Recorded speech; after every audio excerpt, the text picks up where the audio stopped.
তো আমরা চলে গিয়েছিলাম আমার বার্থডের কেক আনার জন্য।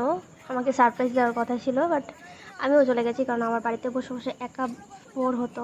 তাই জন্য ওদের সাথে চলে গেছিলাম, যে ঘোরাও হবে, প্লাস ওদের সাথে দেখাও হবে যে কী কিনছে আমার জন্য। আমি বলেও দিচ্ছিলাম যে ক্যাডবেরি আমার জন্য নিবি, আমি খাই না। তারপর চলে আসলাম বাড়িতে। চাউমিন না হয়ে গেছে, চাউমিনটা টয়লেট ছিল, এই ছিল। এইখানে এরা শুরু করে দিয়েছি, একসাথে থাকবে আর এইসব ফাজলামি করবে না, এত কষ্ট করবে না। আর এখানে আমাদের ব্রেডম্যান সবারটা ভাগাভাগি করছে, যেটা উইশ করে দিয়েছে ভালোভাবে, ভাগ করবে, খুব ভালো ভাগ করতে পারে।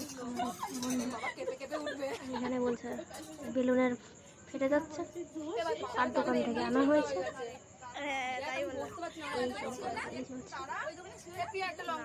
তো সবাই মিলে একসাথে কথা বলে।